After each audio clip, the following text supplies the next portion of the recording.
안녕하세요. 여러분, 호호 안쌤입니다. 자, 오늘은 언어 경험 접근법에 대해서 여러분들과 함께 알아보도록 하겠습니다. 자, 우리 지난번에 발음 중심 접근법에 대해서 이야기를 나눴었어요. 그쵸?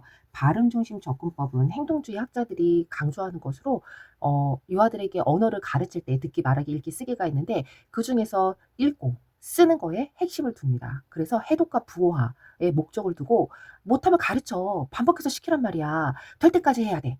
라고 하면서 계속 가르치면서 규칙을 찾아내게 해요. 그 규칙을 이용해서 새로운 것을 이제 배울 때 아이들은 규칙을 알고 있기 때문에 그 규칙에 의해서 아이들은 쉽게 새로운 것들을 더 쉽게 배우게 된다는 전이 효과가 있었습니다. 여러분들 이해하시죠? 하지만 이것은요, 의미중심하고는 반대되는 거였어요. 의미중심 접근법은 우리 현장에 있는 교사들에 의해서 만들어진 것인데, 교사들이 이야기하는 거죠. 너무 아이들이 모르는데 알 때까지 하라고 하고 애들이 흥미가 너무 없어요. 너무 힘들어해요. 어려워해요. 이런 얘기를 많이 하는 거죠. 그래서 교사들이 의미 중심 접근법, 총체적 접근법이라는 언어 접근법을 새롭게 이제 만들어 나갑니다. 자, 여기에서는요, 이제 문학을 중심으로 해서 가르치는데 이야기, 이문, 난, 낫이 있었잖아요. 이야기, 문장을 중심으로 해서 가르칩니다. 그래서 이렇게 하향식이에요. 발음 중심은 당연히 상향식이겠죠. 반대니까 요거 두 개를 해서 나눴었죠. 낱말과 낱자. 여기는 발음 중심, 여기는 의미 중심 접근법이었어요. 그래서 의미 중심으로 이제 가르치는 거예요. 예를 들어서 이야기를 이제 들려주기 전에 동화책 제목을 보면서 글씨를 몰라도 얘들아, 선생님이 오늘 우리 친구들에게 들려줄 동화가 있어요. 근데 이 동화는요, 어떤 그림이 있대요. 자, 지금부터 선생님이 그 그림이 나오는 첫 책의 제일 앞장을 친구들에게 보여줄 거예요. 자, 그림을 보고 어떤 이야기일지 친구들이 생각해보고 이야기해 줄 수 있을까요? 하고 물어보는 거예요. 자, 글씨를 읽어보세요. 라고 하지 않았어요. 그쵸? 그림을 보면서 추측해 보는 거예요. 이야기를. 그쵸? 이런 것들이 바로 의미중심 접근법이었습니다. 그런데 의미중심 접근법에는요, 유아들이요, 의미를 정확하게 이제 파악하려고 막 해요. 그래서 이런 건 너무 좋아요. 그리고 아이들이 이제 흥미로운 거예요. 못해도, 읽지를 못해도, 쓰지를 못해도 어떤 언어 활동에 참여할 수 있는 거죠. 그러니까 흥미롭고 재미있어요. 그런데 정확하게 읽거나 받아쓰기를 했을 때 정확하게 쓰거나 하지 못합니다. 그쵸. 이게 단점이었잖아요. 이게 두 개가 서로 장단점이 뒤집혔었죠. 자, 거기에서 균형을 찾기 위해서 나타난 것이 이 두 가지를 장점만을 골라서 만든 것이 균형적 언어 접근법 혹은 뭐 균형적 접근법이었습니다. 이 두 가지의 장점을 섞어 놓은 거예요. 자, 그렇다면 이제 언어 경험 접근법이란 것은 무엇인지 오늘 한번 알아보려고 합니다. 언어 경험 접근법은 핵심은 경험입니다. 자, 언어를요, 경험을 통해서 알게 된다는 거예요. 자, 언어에는 네 가지 영역이 있었죠? 뭐가 있죠? 맞아요. 듣기, 말하기, 읽기, 쓰기가 있습니다. 자, 듣기, 말하기, 읽기, 쓰기. 듣기, 말하기, 읽기, 쓰기는요, 다시 우리가 음성 언어랑 문자 언어로 나타내면, 우리 옛날에 이런 거 했었잖아요. 수표. 이래가지고 수용 언어, 그 다음에 표현 언어, 그쵸? 이렇게 나타내면, 여기는 수단에 따라서 전달, 기능에 따라서 그쵸? 여기 용어가 좀 다르긴 해요. 뭐 시청각에 의해서 시청각의 방법에 따라서 요거는 이제 알고 계신 방법대로 외우시면 되는데 자, 음성 언어는요. 듣기, 말하기. 여기는 읽기, 쓰기예요. 자, 그런데 여기서 뒤에 있는 요 두 개는 표현 언어고요. 그쵸? 여러분들 혹시 이런 거 이렇게 외우셨나요? 자, 제가 했던 것 같은데 제가 의사소통을 하다가 중간에 한참 멈춰 있어가지고 어디까지 했는지를 잘 생각이 안 나요. 자, 여기 듣기, 읽기는요. 수용 언어입니다. 자, 제가 요거 외우는 것도 가르쳐 드린 것 같은데 수용 언어, 표현 언어는요. 무슨 의미인지 정확하게 알아야 돼요. 시험에 나올 수 있어요. 시험에 이런 거 고르는 거 나왔었잖아요. 그렇기 때문에 이 테두리가 나올 수 있어서 여러분들은 수용 언어, 표현 언어를 알아야 됩니다. 자, 수용 언어, 표현 언어는요. 김말이 자생전 이렇게 외우면 돼요. 김말이 왜 우리 떡볶이집에 가면은 김말이 되게 맛있잖아요. 김말이랑 자생전 생선전 같은 건가 봐요. 거기는 이런 튀김을 자생전도 파나 봐요. 자, 김말이는 수용 언어고요. 표현 언어는 자생전인데 다른 사람, 타인의 말을 이해하기 위해 언어를 사용하는 게 수용 언어고요. 자생전이라고 한다는 것은 자신의 생각을 전달하기 위해서 언어를 사용하는 게 표현 언어예요. 자, 이렇게 나타나는데 이 언어 경험 접근법에는요. 와, 굉장히 특이합니다. 자, 지금부터 제가 대략적인 거를 말씀드렸고 이제 하나씩 하나씩 알려드리도록 하겠습니다. 언어 경험 접근법은요. 이 듣기, 말하기, 읽기, 쓰기를요. 네 가지를 통합적으로 합니다. 왜? 이 의미 중심 접근법에서 언어 경험 접근법이 파생되었어요. 자, 그러다 보니까 듣기, 말하기, 읽기를 따로가 아니라 제가 지금 뭐라고 했죠? 통합적으로 한다고 했어요. 자, 통합적입니다. 총체적입니다. 같은 말이에요. 자, 통합적으로 가르치는 건 의미중심 접근법이에요. 언어 경험 접근법은 여기서 나왔기 때문에 언어를 조각을 내서 가르치는 것이 아니라 통합적으로 가르칩니다. 자, 그러면 시작은요. 생각이에요. 생각. 주말 지낸 이야기를 제가 이거 왜 했던 것 같은 느낌이 들죠, 계속. 자, 주말 지낸 이야기를 생각해 보면 됩니다. 자, 주말 지낸 이야기를 유아들하고 함께 할 때 여러분들 어떻게 해요? 제가 한번 해볼게요. 자, 우리 주말이란 말 안 쓰잖아요. 자, 어디 유치원에 오지 않았던 아는 날 집에서 무엇을 했는지, 또 엄마 아빠 가족들과 무엇을 했는지 생각해보고 이야기해 줄 수 있을까요? 반드시 생각해보고 라는 단서를 넣어야 됩니다. 그쵸? 왜냐면 아이들은 기억하는 게 어려워요. 시간에 대한 개념이 제일 늦게 발달하잖아요. 그렇기 때문에 생각을 안 하고 말하면 선생님 오늘요 우유 시원했어요. 이렇게 오전에 간식 먹었던 이야기를 한단 말이죠. 그렇기 때문에 생각해보고 이야기해보자 하면은 다시 천천히 생각을 해봅니다. 자, 제가 얘기했어요. 생각한 것을 듣기, 말하기, 읽기, 쓰기가 통합적으로 이루어진다고 했습니다. 이 언어경험 접근법. 자, 보세요. 듣기를요. 생각으로 바꾸시면 돼요. 생각. 생각한 것을 말하고, 말한 것을 어떻게 해야 돼요? 이렇게 글씨로 쓰고, 쓴 것을 어떻게 해야 돼요? 읽을 수 있잖아요. 읽을 수 있도록 하는 관점으로 어떻게 한다고요? 자, 이 듣기, 말하기, 읽기, 쓰기는 자, 고급스럽게 우리 표현해 볼게요. 음성 언어랑 문자 언어를 연결하여 무엇과 함께 경험이란 말 반드시 들어가야죠. 경험하게 하는 언어 교수법입니다. 자, 이게 이것의 핵심 정의입니다. 자, 됐나요? 생각한 것을 말하고 말한 것을 써야죠. 쓴 것을 여러분들 그렇게 하잖아요. 주말 지낸 이야기할 때 유아들이 A라는 유아가 생각을 했단 말이죠. 자, 생각한 것을 어떻게 해요? 막 말합니다. 그럼 교사가 어떻게 해줘요? 그림 그리고 나면 네, 이렇게 써주잖아요. 교사 유아가 말한 걸 쓰고 그다음 유아들은 그것들을 보면서 친구들이 한 이야기를 읽기도 하고 자신도 읽으면서 자, 이 주말 지낸 이야기를 활용합니다. 이것이 바로 생각한 것을 말하고 말한 것을 쓰고 쓴 것을 읽으면서 음성 언어와 문자 언어를 연결하여 경험하게 하는 언어 접근법입니다. 라고 여러분들은 말하면 되겠습니다. 자, 이 단어가 생각이 안 난다면 생각한 것을 말하고 말한 것을 쓰고 쓴 것을 읽으면서 듣기, 말하기, 읽기, 쓰기를 연결하여 경험하게 하는 접근법입니다. 라고 정의를 하셔도 되겠습니다. 저는 언어 경험 접근법 앞으로 나올 수 있다고 보거든요. 자, 정의 쓰는 거 이제 정말 너무나도 기본이에요. 왜 그러냐면 이제 티오는 점점 줄잖아요. 그렇기 때문에 기본 정의를 쓰는 것에 초점을 많이 둘 수 있어요. 여러분들이 기본 정의는 확실하게 외워두셔야 합니다. 자, 여기까지 이해되셨죠? 이런 접근법이에요. 자, 이런 접근법인데 여기에서는요. 여기서 목표가 뭐냐? 자, 읽기 자료를 만들어서 혼자 친구와 함께 읽게 하는 것입니다. 결국 읽기 자료를 만들어서 읽게 하는 것이 쉽게 이렇게 경험을 통한 이게 핵심 단어니까 경험을 통해서 읽기 자료를 만들고 읽기 자료를 혼자나 친구와 함께 읽게 하는 것이 언어 경험 접근법이 되는 거죠. 됐죠? 자, 이때요. 자, 여기 보세요.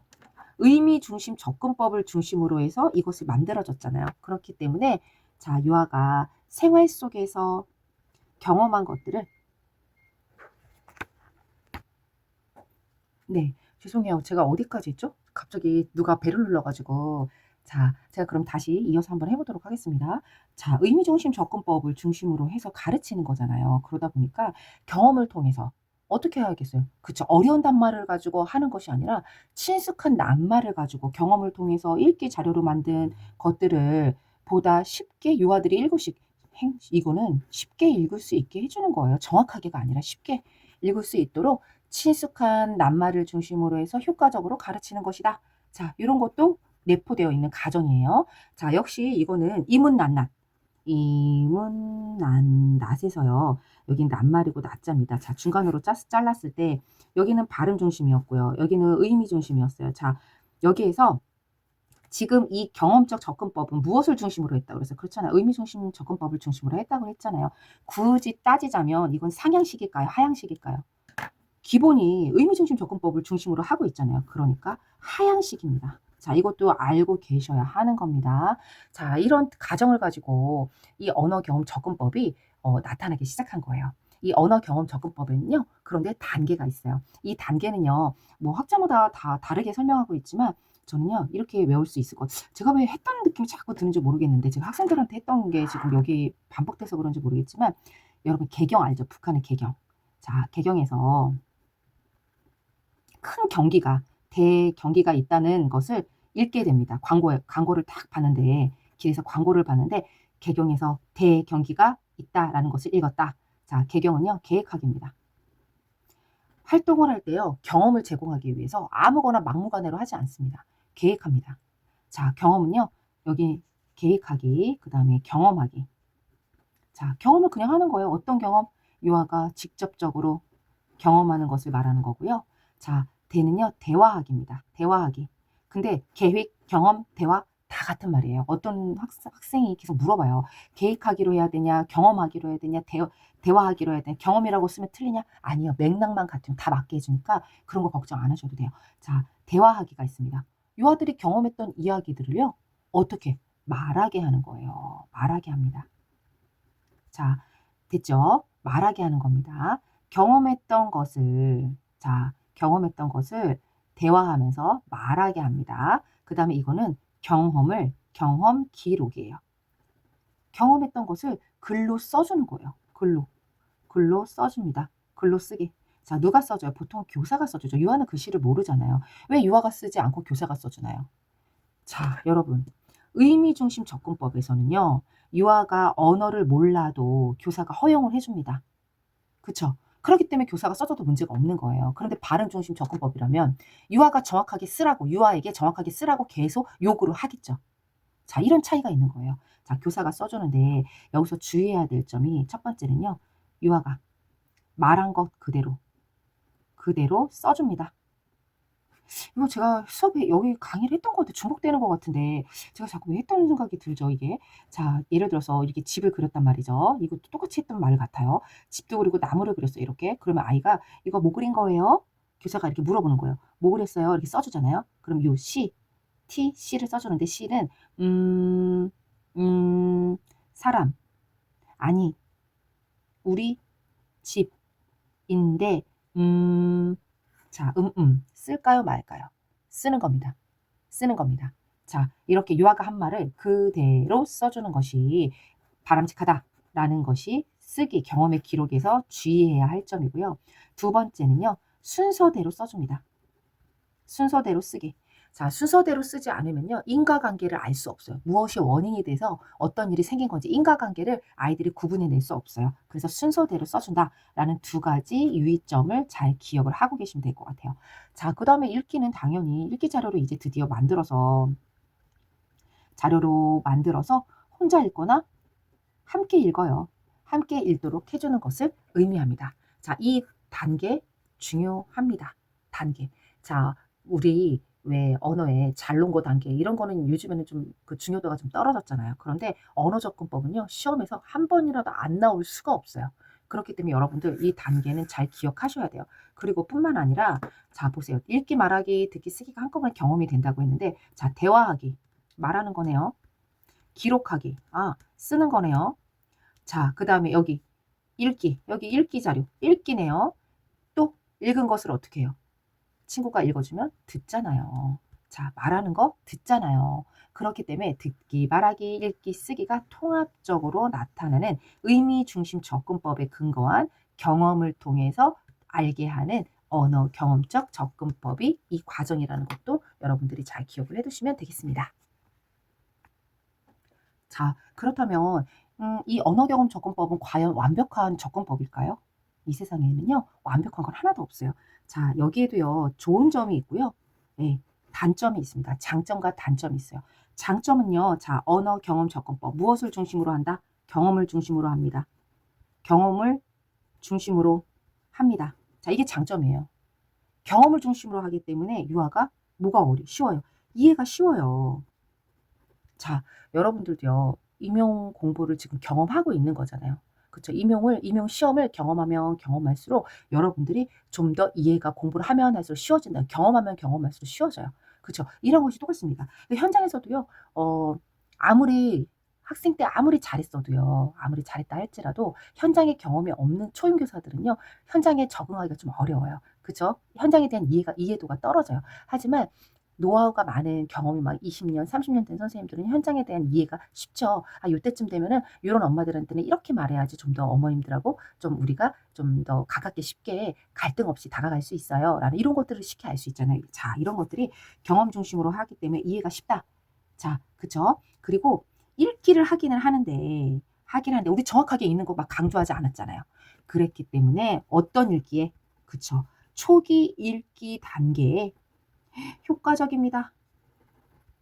자, 초기 읽기 단계는 효과적이지만 완전하게 발음 중심 접근법처럼 읽으려면 이 경험적 접근법은 효과적이지 않아요. 왜냐면 모든 것을 경험하게 해줄 수 없거든요. 그쵸? 우리가 글씨를 배우기 위해서 코끼리를 막 쉽게 보러 갈 수는 없잖아요.